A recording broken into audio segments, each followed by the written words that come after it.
our party leader, our governor, our Secretary General, Mrs. Oburu, the ED, my colleagues who are here, all the party members that are all here, good afternoon. Party leader, I'm really happy that we are here this afternoon. I got this message actually when I was on my way by road from Kisumu, but I said I'll try to be here.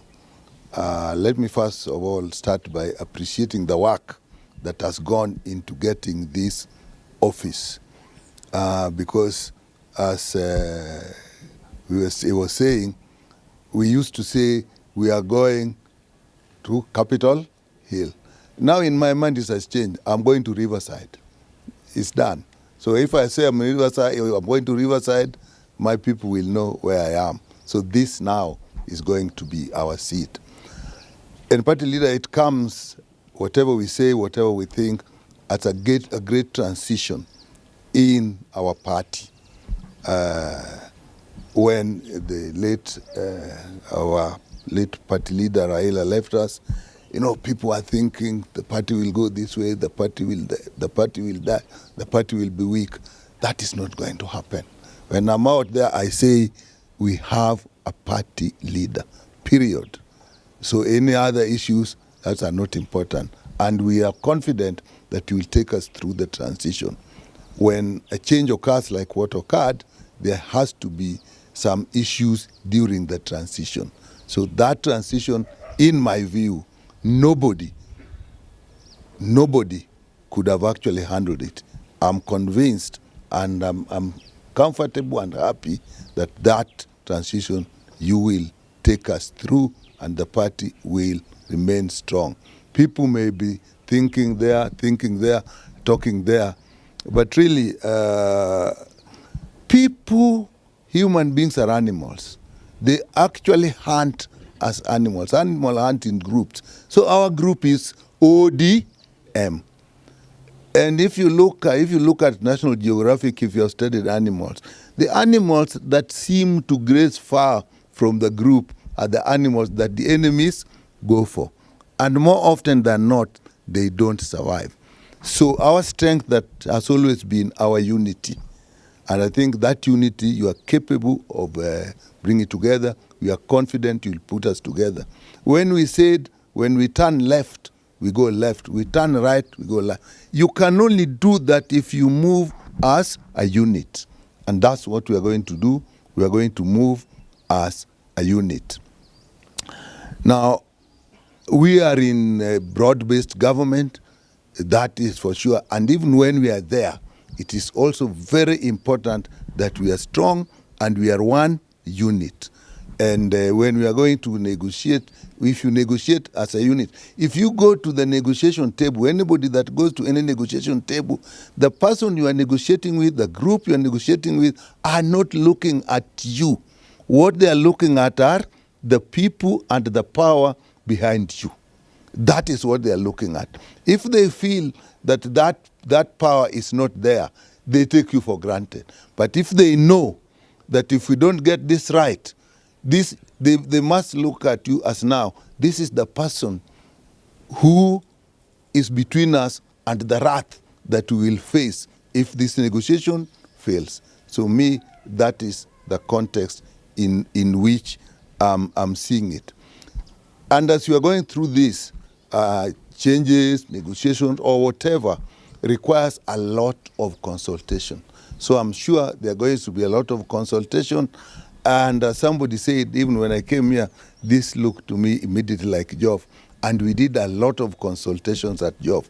And there was so much freedom at Joff, even at Orange House, that people can come, some of us will come in groups and just get a corner and we start discussing and another group is discussing. So we feel at home and we go and discuss there, exchange ideas, and in the end, we come to you and say, this is what we think, and we put it together. So this is really going to be the heart of what is going to happen to our party. And it is in your hands, and we are safe in your hands. We'll go. As of dual, he was talking of dual. Nothing to be said. It's obvious. when we talk about dual, it's obvious. So, Governor, welcome, but we are waiting for the cap to come. We're waiting for the orange cap to come. Because if you get that orange cap, you will get the Nairobi cap. That we can assure you. And I just wanted to tell you a story. The problem of floods in Nairobi was identified in the year 1906. There was a medical officer who said Nairobi was situated in a wrong place. And he was said Nairobi is a trough. The water from Ngong Hills, the water from Kikuyu, the water from Thika area, the water from even parts of Machakos, they come to Nairobi first. Then they are on a path through Athi River to the ocean. Now, the governor then, not you, actually ignored the medical officer. But they keep seeing the problem. So 1907, I think 1908, Sir Winston Churchill, later to become the Great War hero, actually visited Nairobi or was consulted on this. And he looked at it and he said, Nairobi was established in great era and the city will live with the era. So I was telling somebody that we are still living with the era. It is simply a drainage issue. Later on, when we thought about it, the rule was no, there should be no construction beyond the Ministry of Works Sports Club, because the rest of that is actually a floodplain. That's a floodplain and it is a river. So what we have done, we have built on the river. So the water from Ngong Hills through the airport then spills into Nairobi. And that's really the problem. So now that you know the history, you can go back and start from the history. But we are sure you are capable of really handling it. Leo ni siku ya baraka sana. And I want to congratulate you that you've started this office through prayer and dedication. I want to pray that this office becomes a fortress, a place of hope, a place of wisdom, a place that will bring direction to the party and to the country as you seek that power. And that power shall be found. Ama sivyo? That power shall be found. Daktari and our party leader, you know very well, I was very close to Baba. That was my dad. And Baba taught me many things. We had a lot of discussions in private. Every other day, we were together. And being together, I know I have heard somebody saying we should get 10 people, I don't know, 20 people. We did so much for the party during that time that we've been together. Mheshimiwa Bosire knows, and those who have been around. In fact, when you talk about the Green Army, I think around 500 got jobs. And they're permanent and pensionable. And Baba connected me to many members of the party, gave me ministers in my government, around 3, chief officers in the county government of Nairobi. Tulikuwa tumeongea na Baba alikuwa ameongea na rais, na tulijua ile njia ambayo tunaenda. So naomba, since mmesikia na mnanielewa, nikifika nikaribishwe. So sa ile mnasema mna support rais ya presidency, chama yetu inachukua Nairobi. Si ndio hiyo? Because my DNA, if you cut it, it just bleeds Baba. It bleeds ODM.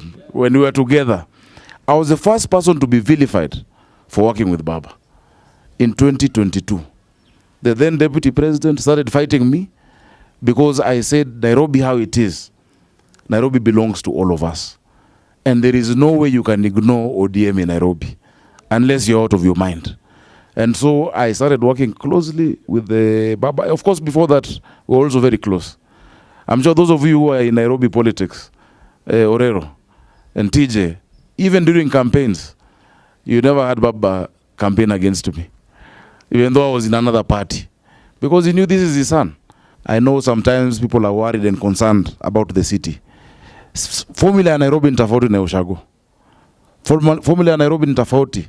Nairobi sio kifua, ni akili na ni kuchora kabla ya kuweka mawe. So sisi tuko na formula yetu. ambayo tunachora na hawa bunge, na itaingiana. Hiyo I assure you itaingiana. Mimi sijai kuwa kwa siasa ya kuanguka. Na hii tunachukua. Na hii tunaingia kwa power. What manner of foolishness would it be to want to get into government by leaving government? Like, you're already in an arrangement, mko kwa serikali ndio hii, but mnataka kuingia by leaving. Yet you're already inside. You know what manner of foolishness is that? Mimi nimeambia ndugu zangu waache kujiconfuse.